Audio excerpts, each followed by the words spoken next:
Report breaking. സാമ്പത്തിക പ്രതിസന്ധി രൂക്ഷമായതോടെ spice ജെറ്റിന്റെ വിമാന സർവീസുകൾ താളം തെറ്റുകയാണ്. വിമാനത്താവളങ്ങൾക്കും ഹോട്ടലുകൾക്കും നൽകാനുള്ള കുടിശ്ശികയും ജീവനക്കാരുടെ ശമ്പള കുടിശ്ശികയുമാണ് യാത്രാ പ്രതിസന്ധിക്ക് കാരണമായിരിക്കുന്നത്.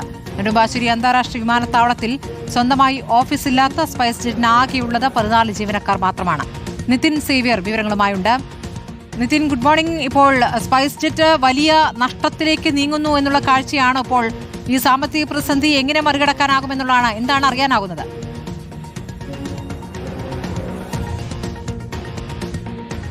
മോർണിംഗ്. കഴിഞ്ഞ കുറേ ദിവസങ്ങളായി സമാനമായ തരത്തിൽ ഇത്തരത്തിൽ സ്പൈസ് ജെറ്റിന്റെ വിമാനങ്ങൾ റദ്ദാക്കുന്നു അല്ലെങ്കിൽ യാത്ര നീട്ടിവെക്കുന്നു എന്ന തരത്തിലുള്ള വാർത്തകൾ പുറത്തു വരുന്നുണ്ട്. ഇതുമായി ബന്ധപ്പെട്ട് കഴിഞ്ഞ ദിവസം സ്പൈസ് ജെറ്റ് ഒരു വിമാനം വൈകിയപ്പോൾ അവർ പറഞ്ഞ വിശദീകരണം കാലാവസ്ഥയുടെ പ്രശ്നങ്ങൾ മൂലമാണെന്നാണ്. പക്ഷേ സിയാൽ തന്നെ അതിലൊരു മറുപടി, കാലാവസ്ഥയിൽ യാതൊരു പ്രശ്നങ്ങളും ഉണ്ടായിരുന്നില്ല, മറ്റ് എയർലൈനുകളൊക്കെ തന്നെ കൃത്യമായി യാത്ര നടത്തിയിരുന്നു എന്നൊരു മറുപടി സിയാലിന്റെ ഭാഗത്തുനിന്ന് ഉണ്ടാകുകയും ചെയ്തിരുന്നു. തുടർന്ന് സിയാൽ സ്പൈസ് ജെറ്റിന് ഒരു നോട്ടീസ് നൽകുകയും ചെയ്തിരുന്നു. അതിനുശേഷമാണ് ഇന്നലെ രാത്രിയും 2 വിമാനങ്ങൾ വൈകിയത്. ഒന്ന് വൈകുകയും ചെയ്തു, ഒന്ന് റദ്ദാക്കുകയും ചെയ്തു. ഫുജൈറയിലേക്ക് പോകേണ്ട വിമാനമാണ് റദ്ദാക്കിയത്.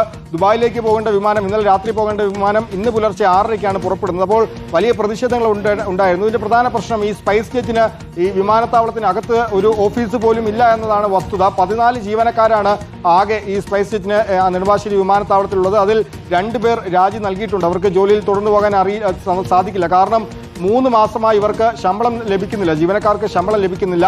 പല വിമാനത്താവളങ്ങളിലും കോടികളുടെ കുടിശ്ശികയാണ് വിമാന കമ്പനി അടച്ചു തീർക്കാനുള്ളത്. ഒപ്പം തന്നെ ഹോട്ടലുകളിലും സമാനമായി തന്നെ ലക്ഷങ്ങളുടെ കുടിശ്ശിക അടച്ചു തീർക്കാനുണ്ട്. കഴിഞ്ഞ തവണ കൊച്ചിയിൽ നിന്നും വിമാനം പോകാത്തതിന്റെ കാരണമായി അവർ പറഞ്ഞത് കാലാവസ്ഥ പ്രശ്നമായിരുന്നെങ്കിൽ അങ്ങനെയല്ലായിരുന്നു കാരണമെന്നാണ് പോലീസിൽ നിന്ന് ലഭിക്കുന്ന വിവരം. അതായത് ഈ ക്രൂവിൽ ചില ആളുകളെ ഹോട്ടൽ ജീവനക്കാർ അവിടെ പണമടയ്ക്കാൻ മാസങ്ങളോളമായി കുടിശ്ശികയുള്ളതിനാൽ തടഞ്ഞു വെച്ചു എന്നാണ് നമുക്ക് ലഭിക്കുന്ന വിവരം. അങ്ങനെ നിരവധി പ്രശ്നങ്ങൾ നേരിടുന്നുണ്ട്. വലിയ സാമ്പത്തിക പ്രതിസന്ധിയുണ്ട്. അതുകൊണ്ട് തന്നെയാണ് ഇത്തരത്തിൽ ഈ വിമാനം യാത്ര പുറപ്പെടുന്നത് അല്ലെങ്കിൽ വിമാനങ്ങൾ ക്യാൻസൽ ചെയ്യുന്നതിന് കാരണം എന്നാണ് മനസ്സിലാകുന്നത്. ഇന്നലെ രാത്രിയും ദുബായ് വിമാനം പുറപ്പെട്ടത് അവസാന നിമിഷം 50 ലക്ഷം രൂപ കെട്ടിവെച്ചതിന് ശേഷം മാത്രമാണ്. പല വിമാനത്താവളങ്ങളും സമാനമായി തന്നെ വലിയ കുടിശ്ശിക അടച്ചു തീർക്കാനുണ്ട്. അങ്ങനെ വലിയ സാമ്പത്തിക ബാധ്യതയിലേക്ക് അല്ലെങ്കിൽ വലിയ തോതിൽ പ്രശ്നങ്ങളിലേക്ക് സ്പൈസ് ജെറ്റ് പോകുന്നു എന്നാണ് മനസ്സിലാകുന്നത്. സ്മൃതി.